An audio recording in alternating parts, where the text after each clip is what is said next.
Hello, everyone. Hope you are well on this Monday. It is January the 6th, and there's a lot of news going on. I'm going to bring some of the highlights, at least some things that I've been noticing here to you, some updates.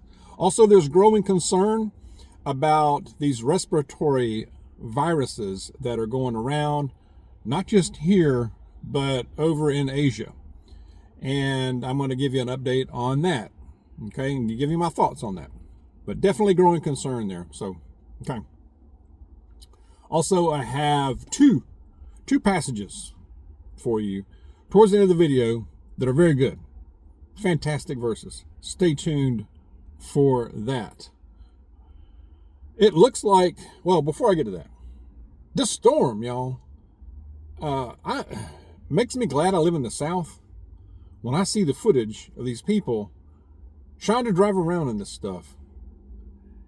And, you know, four-wheel drive, front-wheel drive, no-wheel drive, it's not going to work on ice. And these pileups that I'm seeing on the highway, man, that looks bad. I've seen or heard from a lot of you guys that you're really getting a lot of snow. So if nothing else for that, you know, what are another reason to prepare, right? I mean, a weather event, we talk about that sometimes. It's one of the more likely events that can happen to where if you're prepared, it makes it so much easier on you, right? Food, water, firewood, you know, you're another heat source. You don't have to get out in this mess. You can just sit back with your coffee and hear about it, right? Stay in your home, okay? If nothing else, if you're having trouble trying to get somebody else to prepare, your spouse, significant other, family member, whatever, if they're like, I don't need to do none of that stuff, I don't need to do that, I'm going to be taken care of. Well, this is a prime example to point to them, you know, say, hey, what if you're in the mid-Atlantic? What if you're in Missouri today? Or Maryland, DC, and that area, that whole mid-Atlantic that's just getting dumped on with this snow and ice. You don't want to get out and try to drive in that mess? A good reason to get, if nothing else, get some extra food, some water, be prepared for a power outage. That's the biggest thing, okay? All right. Looks like Trump was certified, officially signed, sealed, and delivered. Congress certified Trump, and Harris, she kind of had a little thing that I watched. It was kind of like, you know, but she certified it. She did her job. I'm sure she hated it, but tough. So it's official. Now, I was glad to see that, but then again, it does make you wonder what other shenanigans. I mean, we got to get through a inauguration. You know, based on the last 4 years, you just don't know what's going to happen, y'all. You know, you just don't know. But this is a good thing. We had a major leader from North America resign today. Trudeau, the Prime Minister of Canada, said he's going to resign amid pressures from within his own party, the Liberal Party. He's had trouble with the economy there. He's taken a lot of criticism, not just from the economy, but from his own folks, from his own side, and how he's handling Trump, or how Trump's handling him. I mean, it doesn't make him look good. It said that he's been prime minister for 9 years. I think that's enough, you know? Step aside. Let somebody else do it. It'll be interesting to see who takes his place, though. Hopefully it's not worse. Yeah.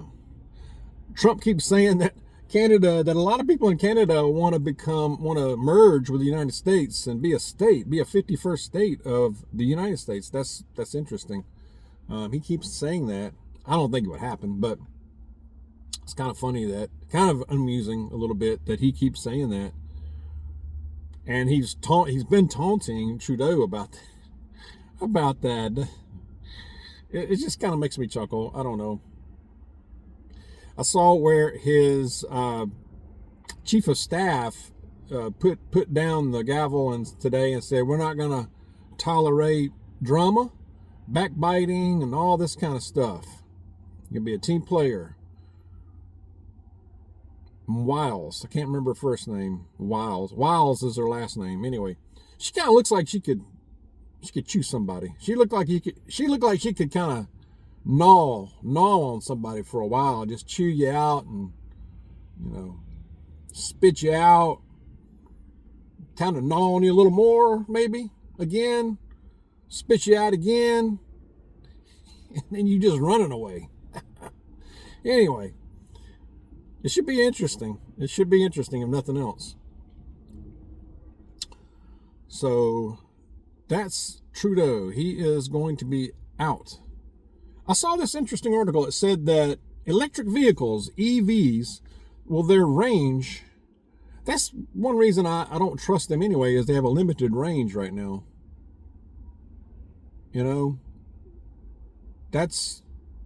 There's a lot that could be said about that. Think about it, limiting your range. But it's even worse in very cold weather. They say that EVs range can plummet by as much as 40% in winter weather. This is according to tests. Now, I believe it was last year or the year before, where I believe it was near Chicago, where they had a big deep freeze, and these Teslas and these other EVs were not able to charge. They just were taking all day just to get a little bit of a charge because of this weather. They were basically frozen. They were frozen.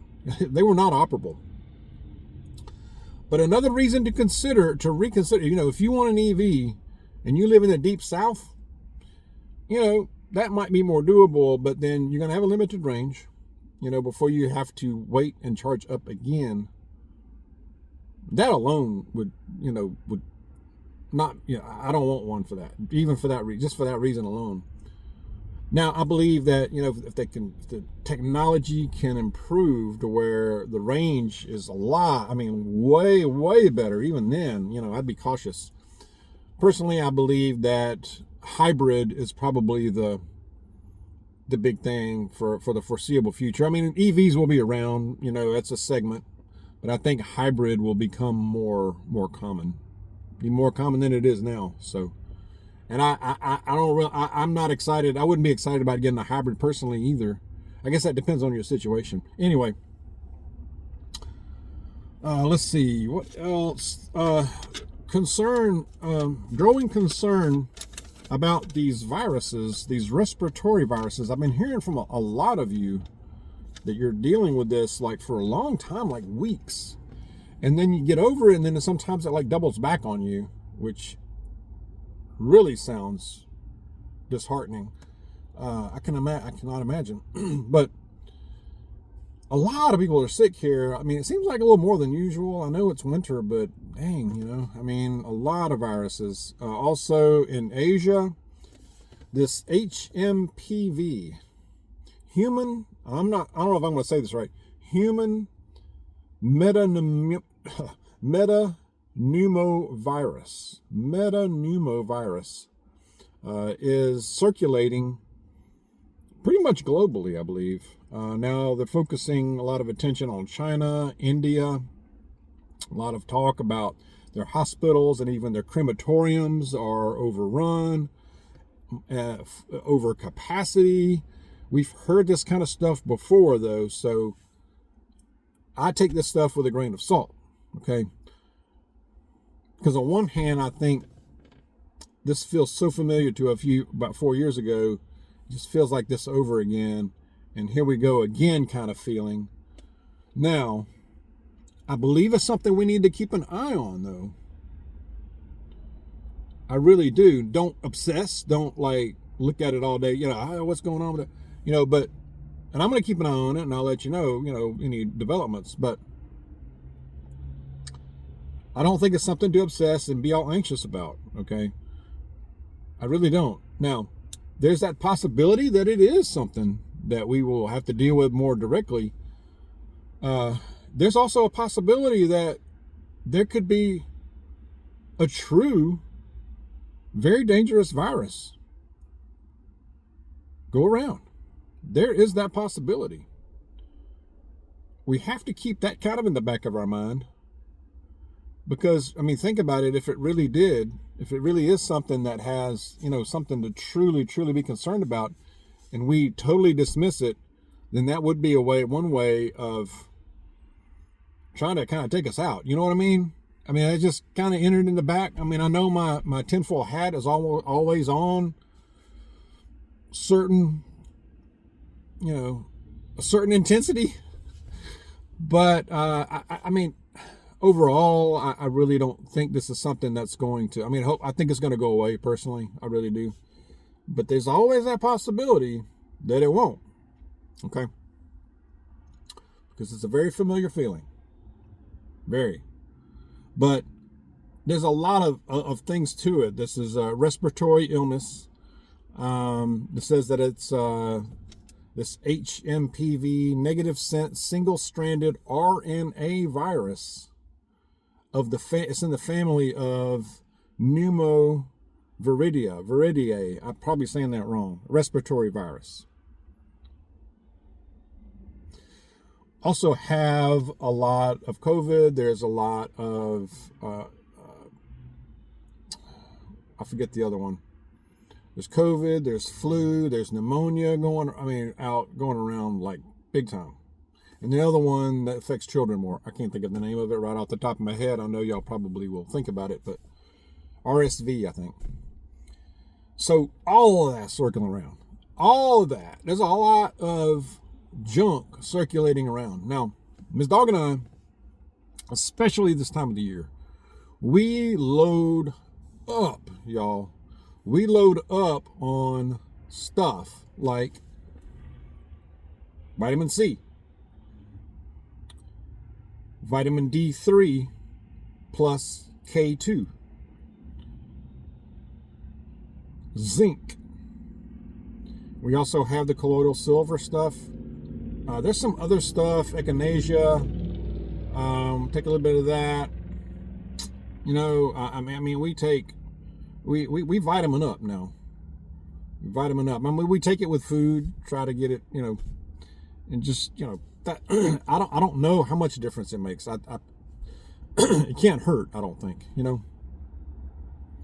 So consider that kind of stuff. I know it's not a silver bullet. It's not going to prevent everything. But think about that, what you can do to try to prevent or try to boost our immune system the best we can. Okay. Share your thoughts.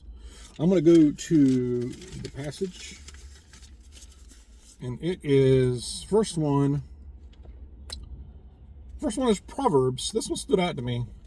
Proverbs chapter 21 verse 23 says, "He who guards his mouth and his tongue keeps himself from calamity." Isn't that the truth? That's just truth. I know, we're human. It's hard to do sometimes. I'm going to read it one more time. It's short.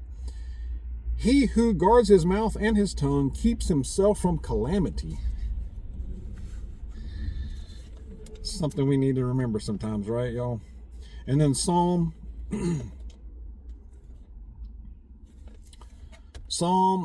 chapter 23, verse 4. You're zeroing in, this is a very popular psalm, Psalm 23, a psalm of David. Zeroing in on verse 4, it says, "Even though I walk through the valley of the shadow of death, I will fear no evil. For you are with me, your rod and your staff, they comfort me." Now, he's with us. He is ours as much, we are his. We are his and he is ours. And he knows your name. He's with us. So many times in the Bible, it talks about how faithful our Lord is. And how he has us. He sees us through it. Now, we may still experience, we still are going to experience difficulties. We are, but he sees us through it. Just keep that in mind when you're in the middle of it, okay? Hope that's helpful. Again, share your thoughts. If you like the video, hit the like button. It helps me out. If you haven't subscribed and you watch me, what you waiting on? Go ahead and subscribe. If you think this would help somebody, share it. I appreciate it. Some of y'all say you share my videos. I appreciate it. I really do. Okay, let's be safe. Let's be careful out there. Stay close to Jesus. God bless y'all. I'll see you soon.